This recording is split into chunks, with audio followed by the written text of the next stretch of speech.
श्री निकेतन high school class 7 आपकी classes start हो गई हैं। तो हम क्लास में 8 लेसन पढ़ रहे थे, ठीक है ना।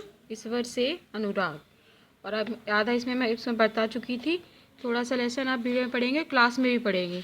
दक्षिण भारत में भक्ति का एक नया प्रकार, ये पढ़ चुके थे कि ननिहार और अलवार कौन थे।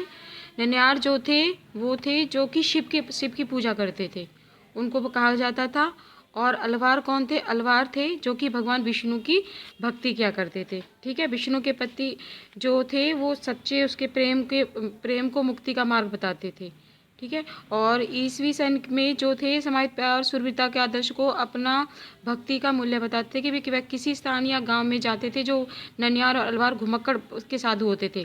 या तो ननिहार को लगा लो, ननिहार को या अलवार, इनके जो साधु संत थे जो कि पूजा पाठ करते थे वो एक स्थान पर टिक कर नहीं रहते थे, बल्कि भक्ति का संदेश लेकर वो एक स्थान से दूसरे स्थान पर क्या करते थे, घूमते फिरते रहते थे, ठीक है।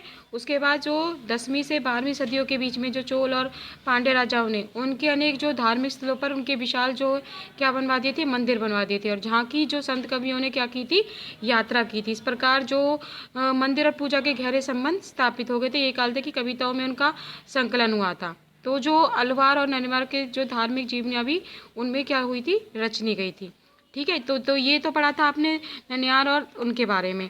अब पढ़ेंगे भी दर्शन और देशभक्ति क्या थी। तो इसमें जो रामानुज थे वो 11वीं जो शताब्दी में तमिलनाडु में पैदा हुए थे। वो कौन थे? वो विष्णु भगवान के भक्त थे और अलवार संतों से बहुत प्रभावित होते थे, ठीक है। उनके अनुसार जो मोक्ष प्राप्त करने का जो सबसे अच्छा स्थान है वो क्या है? भक्ति है। तो भगवान की विष्णु कृपा दृष्टि से भक्त उनके साथ क्या करते थे? परमानंद प्राप्त करते थे, ठीक है।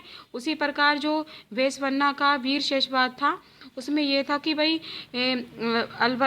अल्लंबा प्रभु और अकमदी उसके साथियों द्वारा प्रारंभ किया गया था। और उसमें इस आंदोलन में कर्नाटक में प्रारंभ हुआ था, जिसमें जो शिव के वीर शैव थे जो उसकी सभी समानता के पक्ष में जाति नारी के प्रति व्यवहार को दर्शाते थे। भाई भक्ति के साथ साथ जो नारी है उसके भी उस पर ध्यान देना चाहिए। और कर्म कांड और मूर्ति पूजा के ये लोग क्या करते थे? विरोध करते थे। ये सिर्फ ये कहते थे भाई क्या है, भाई भक्ति करनी चाहिए ईश्वर की, परंतु मूर्ति पूजा के क्या थे? ये विरोधी थे। उसके पश्चात महाराष्ट्र के जो संत हैं उनके बारे में पढ़ाया था कि भाई 13वीं शताब्दी में जो महाराष्ट्र में अनेक जो संत कवि हुए थे जिनके सरल मराठी भाषा में लिखे गए थे। तो आज भी उनकी जो भक्ति को लेकर लोग प्रभावित होते हैं। तो ज्ञानेश्वर है इनमें, इनका नाम जो महाराष्ट्र के जो संत हुए हैं, ज्ञानेश्वर, नामदेव और एकनाथ और तुकाराम, ठीक है। तुकाराम के बारे में तो आपने 4th क्लास में भी पढ़ा होगा। ये जो थे ये क्या करते थे? ये महार जाति के लोग थे। किसके थे? महार जाति, जो कि ऐस पर समझी जाती थी, जिनको सबसे नीचा समझा जाता था। तो इन संत कवियों ने सभी प्रकार के जो कर्म कांड थे और ठोगों के जन्म के आधारित सामाजिक अंतरों पर इनका क्या किया था? विद्रोह किया था। यहाँ तक कि उन्होंने संन्यास के विचारों को भी क्या कर दिया था? ठुकरा दिया था। किसी भी अन्य व्यक्ति की तरह रोजी रोटी कमाते हुए परिवार के साथ ही रहने वाले जरूरतमंद साथी व्यक्तियों की क्या करते थे? ये सेवा करते थे। इस तरह इन लोगों ने मानवतावादी विचार का उद्भव हुआ था। इस प्रकार उन्होंने संत नरवी मेहता वैष्णव जन को भी कई वो लिखे थे। तो जैसे यहाँ पर ये देखिए, ये संत तुकाराम का एक मराठी गीत है जो कि उन लोगों के लिए है जिनको समाज में बहुत ज़्यादा नीचे समझा जाता था। जैसे जो दीन दुखिया पीड़ितों को अपना समझता है वही क्या है? वह संत है, क्योंकि ईश्वर उसके साथ है। वह हर एक परिपक्व व्यक्ति को अपने दिल से लगाए रखता था। वह एक दास के साथ भी अपने पुत्र जैसा व्यवहार करना चाहिए।